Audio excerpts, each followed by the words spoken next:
നമസ്കാരം ശ്രീജിത്തേട്ടാ. നമസ്കാരം. Welcome to Comedy Masters. Thank you. അപ്പൊ ഇന്ന് പെർഫോം ചെയ്യാൻ പോകുന്നത് മിമിക്രി ആണെന്നുള്ളത് ഞാൻ ഓൾറെഡി അറിഞ്ഞു. അതെ, വെറും മിമിക്രി അല്ലല്ലോ, അതിനെന്തോ പറഞ്ഞിട്ടുണ്ടായിരുന്നല്ലോ. അതില് ശരിക്കും പറഞ്ഞ എന്ത് പേര്, ഞാൻ ഇട്ടിരിക്കുന്ന പേര് കരോക്കെ മിമിക്രി എന്ന് പറഞ്ഞിട്ടാണ്. Karaoke mimicry. കരോക്കെ മിമിക്രി അങ്ങനെ ഒരു ട്രാക്ക് നമ്മൾ യൂസ് ചെയ്യുന്നുണ്ട്. സാധാരണ ട്രാക്ക് ഇട്ട് പാട്ട് പാടും എന്ന് പറഞ്ഞ പോലെ ട്രാക്ക് ഇട്ട് ഒരു മിമിക്രി. ട്രാക്ക് ഇട്ടിട്ടുള്ള മിമിക്രി ഇതിനു മുമ്പ് ഞാൻ കേട്ടിട്ടില്ല. അപ്പൊ എന്തായാലും നല്ലൊരു ഐറ്റം തന്നെയായിരിക്കും അല്ലേ? ശരി, നമുക്ക് കേട്ടു നോക്കാം. അപ്പോൾ ആദ്യമായിട്ട് നരസിംഹം എന്ന സിനിമയിൽ ലാലേട്ടനും തിലകൻ സാറും തമ്മിലുള്ള ഒരു കോംബോ ഉണ്ട്. അച്ഛനും മകനും തമ്മിലുള്ള വളരെ ഹിറ്റായിട്ടുള്ള എല്ലാവർക്കും അറിയാവുന്ന ഡയലോഗാണ് അത്. അവിടെ തിലകൻ സാറിന്റെ ശബ്ദം ട്രാക്കായിട്ട് വരും. ഓക്കെ. അതിന് മറുപടി പറയുന്ന ലാലേട്ടൻ്റെ ആ ഏരിയ ബ്ലാങ്ക് ഇട്ടിരിക്കുകയാണ്. അവിടെ നമ്മൾ ഫില്ല് ചെയ്യുന്നത് ഗോപൻ സാറാണ്. കർഷക മന്ത്രാലയ പരസ്യം, ശ്വാസകോശം സ്പോഞ്ച് പോലെയാണ് എന്നീ പരസ്യങ്ങളിലൂടെയൊക്കെ ആ ഒരു ശബ്ദം നമുക്ക്. അപ്പൊ ഗോപൻ സാർ ആ ഒരു ഏരിയ ഫില്ല് ചെയ്യുകയാണെങ്കിൽ ഡയലോഗ്സ് മാറും. മനസ്സിലായി. ഓക്കെ. അപ്പൊ അതൊന്ന് പരീക്ഷിക്കാം. ആദ്യത്തെ ട്രാക്ക് ഒന്ന് പ്ലേ ചെയ്തു. എന്താ ഇന്ദുചൂടിന്റെ ഫ്യൂച്ചർ പ്ലാൻ? ഞാൻ കർഷക മന്ത്രാലയത്തിന്റെ വായ്പയെടുത്ത് നെൽപ്പാടങ്ങളിലേക്ക് ഇറങ്ങി കൃഷി ചെയ്യാൻ പോകുന്നു. കൃഷിപ്പണി നോക്കാൻ കാര്യസ്ഥനെ നിർത്തിയാൽ മതി. അതിനുവേണ്ടി താൻ ജീവിതം വേസ്റ്റ് ചെയ്യണ്ട. അച്ഛൻ വിഷമിക്കേണ്ട, എന്റെ കയ്യിൽ കിസാൻ ക്രെഡിറ്റ് കാർഡ് ഉള്ളതുകൊണ്ട് ആവശ്യത്തിന് ലാഭം കൊയ്യാമല്ലോ. If you are that confident, okay. പിന്നെന്താ ഇവിടെ ചില ഇഷ്യൂസ്? ചിലയിടത്ത് ചാരം, ചിലയിടത്ത് പുക. എന്താ അച്ഛനൊന്നും മിണ്ടാത്തത്? നിർത്താം. മനഃപൂർവ്വം എന്നെ അവമാനിക്കാൻ വേണ്ടി കെട്ടിച്ചമച്ച കഥ. അച്ഛന് സംശയമുണ്ടെങ്കിൽ ടോൾ ഫ്രീ നമ്പറായ 102040 എന്ന നമ്പർ ഡയൽ ചെയ്യൂ. അതൊന്നും നടക്കില്ല. ചങ്കുറപ്പും ധൈര്യവും നിനക്ക് കൂടുതലാണെന്ന് എനിക്കറിയാം. പക്ഷെ നിന്റെ അച്ഛൻ്റെ അടുത്തല്ലത് കാണിക്കേണ്ടത്. ഈ കോൾ തികച്ചും സൗജന്യമാണ്. ഇതിന് പണം അടയ്ക്കേണ്ടതില്ല. സത്യമാണ്, മഹാ അപരാധമാണ് ഞാൻ ചെയ്തത്. ഉണരൂ ഉപഭോക്താവേ, ഉണരൂ. കേന്ദ്ര ഭാരതീയ മന്ത്രാലയം, പൊതുജന താല്പര്യാർത്ഥം. അയ്യോ, അത് ഭയങ്കര വെറൈറ്റി ആയി. ഇവിടുന്ന് പറയുന്നതിന് കറക്റ്റ് അപ്പുറത്ത് നിന്നുള്ള ക്വസ്റ്റ്യൻ ഇസ് ലൈക്ക് അമേസിംഗ്. പൊളിച്ചു.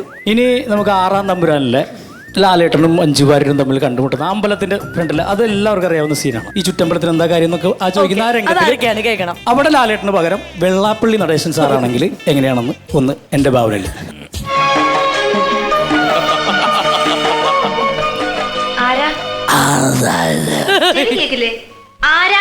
അതായത് ഞാൻ ഒരു സാമുദായിക പ്രവർത്തകനാ. ഇവിടെ ചുറ്റമ്പലത്തിൽ എന്താ കാര്യം? ഇത് പൊതുവഴിയല്ല. അതല്ല, ഒരു ജാതി, ഒരു മതം, ഒരു ദൈവം മനുഷ്യനാണ്. അതല്ലല്ലോ ഞാൻ ചോദിച്ചതിനുള്ള മറുപടി. അല്ല, ഇതെന്താണ്? കാവിലെ ഭഗവതി നേരിട്ട് പ്രത്യക്ഷപ്പെട്ടു വന്നിരിക്കുകയാണോ? അതെ, അല്ലാന്ന് തോന്നാൻ മാഷ്ക്ക് ഭഗവതിയെ മുമ്പ് കണ്ട പരിചയമൊന്നുമില്ലല്ലോ. അല്ല, സത്യമായിട്ടും ഈ മഞ്ഞ സാരി, മഞ്ഞ ബ്ലൗസ്, ഈ മഞ്ഞപ്പിത്തം പിടിച്ച പോലുള്ള മുഖം, അതെല്ലാം കണ്ട ശരിക്കും ഭഗവതി തന്നെയാ. ഈ ചുറ്റമ്പലത്തിന്റെ ഉള്ളിലായതുകൊണ്ടേ അതിനുള്ള മറുപടി ഉണ്ണിമായ പറയണില്ല.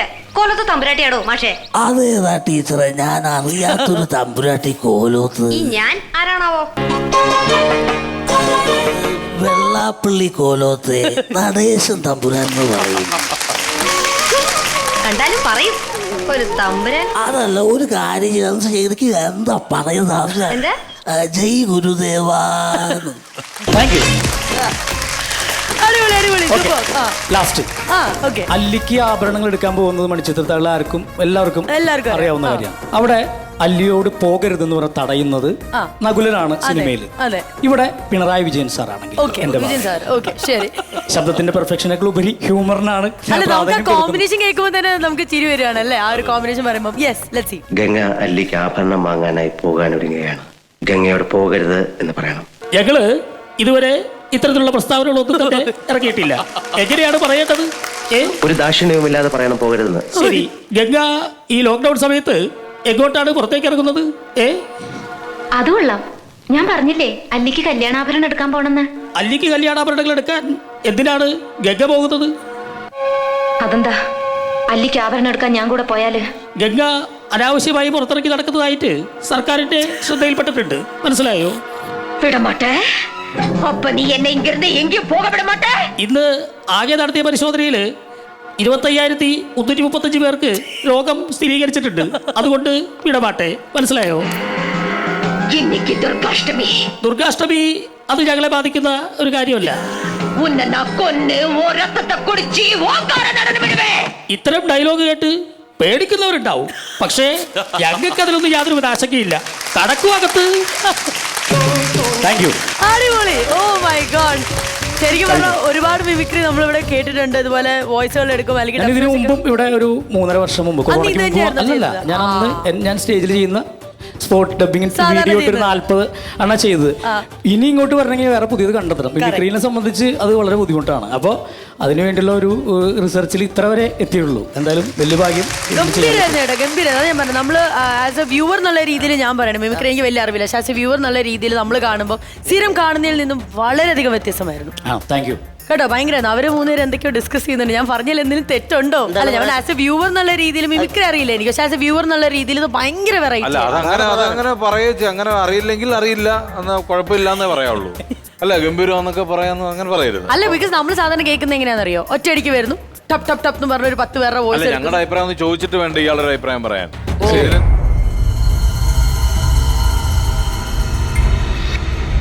സ്റ്റാർ കൊടുക്കേണ്ട ഞങ്ങൾ 3 പേരല്ലേ? അതായിരുന്നു ഡിസ്കസ് ചെയ്തത്. അപ്പൊ താൻ നല്ല എന്ന് പറഞ്ഞു കഴിഞ്ഞാൽ പിന്നെ ഞങ്ങൾ ഞങ്ങളുടെ അഭിപ്രായം പറയുമ്പം രണ്ടും തമ്മിലൊരു വ്യത്യാസമായിട്ട് നിന്ന് കഴിഞ്ഞാൽ അല്ല, ആസ് എ വ്യൂവർ എന്നുള്ള രീതിയിൽ ഞാൻ ഒരു തേർഡ് പേഴ്സൺ എന്നുള്ള രീതിയിൽ നല്ലതായിരുന്നു എന്ന് പറഞ്ഞു. ഇതിപ്പോ ഞങ്ങളൊരു സ്റ്റാർ കൊടുക്കേണ്ടതല്ലേ? അപ്പൊ അലീന ആദ്യം കയറി പറഞ്ഞു കഴിഞ്ഞാൽ ചിലപ്പോ ഞങ്ങളുടെ എന്റെ ഒരു പേഴ്സണൽ അങ്ങനെ സംഭവിച്ചിട്ടുണ്ട്. നമ്മളെ ഇൻഫ്ലുവൻസ് ചെയ്യും നിങ്ങൾ പറയുന്നത്. ഓക്കെ.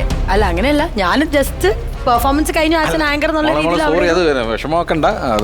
അത് അടുത്തോട്ട് പോകാലോ. അല്ല, ഇനിയിപ്പോ കമന്റ് തുടങ്ങിക്കോന്ന്. സോറി, പറഞ്ഞു. അല്ല, അത് അലീന പറഞ്ഞ അലീനയുടെ അഭിപ്രായം 100% ശരിയാണെന്നാണ് എന്റെ അഭിപ്രായം. അഭിപ്രായം എന്താ? പെട്ടെന്ന് മുഖമൊക്കെ അങ്ങ് മാറി. അതേ സത്യം. കാരണം ഇത് പറയുമ്പോ ടിനിച്ചേട്ടൻ നെഞ്ചൊക്കെ അല്ല, ശരിക്കും അതിലെ കാര്യമുണ്ട് കേട്ടോ. അല്ലല്ല, കാര്യമായിട്ട് പറയാം. നമ്മളിലേക്ക് വിട്ടു തരുമ്പോ അതിനു മുമ്പ് ഒരു ഇൻഫ്ലുവൻസ് പാടില്ല. ഇത് ഉഗ്രനായിരുന്നു പറഞ്ഞ പിന്നെ നമുക്ക് ഒന്നും ജഡ്ജ് ചെയ്യാൻ പറ്റില്ല. വീണ്ടും സീരിയസ് ആയി. ഞാൻ എനിക്ക് അറിയുന്നില്ല. ശരി, ഞാൻ പറഞ്ഞെല്ലാം തിരിച്ചെടുത്തു.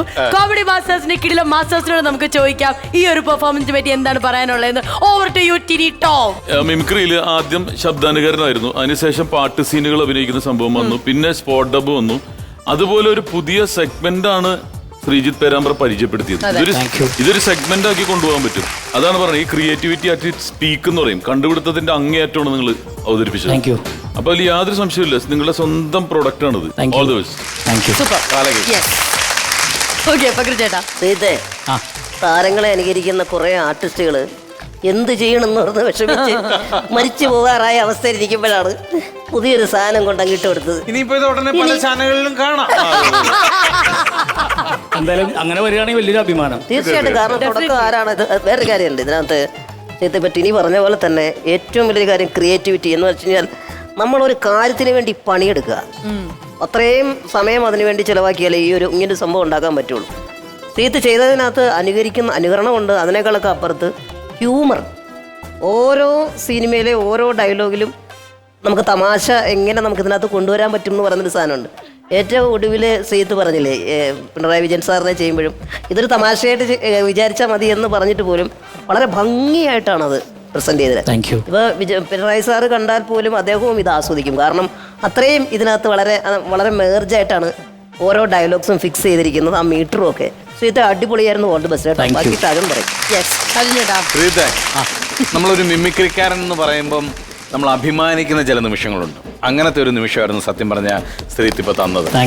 കാരണം ഒരുപാട് പേര് മിമിക്രിയെ ഇപ്പൊ എന്താണ്, മിമിക്രിയുടെ സമയം കഴിഞ്ഞു, മിമിക്രി ഇപ്പം സ്റ്റേജിൽ മിമിക്രി അങ്ങനെ ഒരുപാട് പോകുന്നില്ല. അവിടെയൊക്കെ നിൽക്കുമ്പം നമ്മൾ എന്താണ്, ക്രിയേറ്റിവിറ്റി ഉള്ള മിമിക്രിക്കാർക്ക് എപ്പോഴും സ്പേസ് ഉണ്ട്. അവരെ തേടി വലിയൊരു കൈയടി ഇങ്ങനെ വെയിറ്റ് ചെയ്യുന്നുണ്ടെന്നുള്ളൊരു തെളിവാണിപ്പോൾ ശ്രീത്ത് ഇവിടെ കാണിച്ചു തന്നിട്ടുള്ളത്. ഗംഭീരമായിരുന്നു. ഗംഭീരം എന്ന് പറഞ്ഞു കഴിഞ്ഞാൽ ഓരോ സാധനങ്ങളും എല്ലാം ഒന്നിനൊന്നിനും മെച്ചമായിരുന്നു. എന്തായാലും അടിപൊളി. അപ്പൊ ഇനി നമ്മുടെ മാസ്റ്റേഴ്സ് ഡിസ്കസ് ചെയ്ത് എത്ര സ്റ്റാർ നിങ്ങൾ നൽകാൻ തീരുമാനിച്ചിരിക്കുന്നത് എന്നുള്ളത് പറയണം. ഇതിന് വലിയ ഡിസ്കഷന്റെ ആവശ്യമൊന്നുമില്ല. 5 out of 5. സൂപ്പർ 5 stars ആണ് നേടിയിരിക്കുന്നത്. ഞങ്ങളുടെ കോമഡി മാസ്റ്റേഴ്സിന് ഏറ്റവും ഹയസ്റ്റ് സ്റ്റാർസ് ആണ് ഈ 5 stars എന്ന് പറയുന്നത്. Thank you.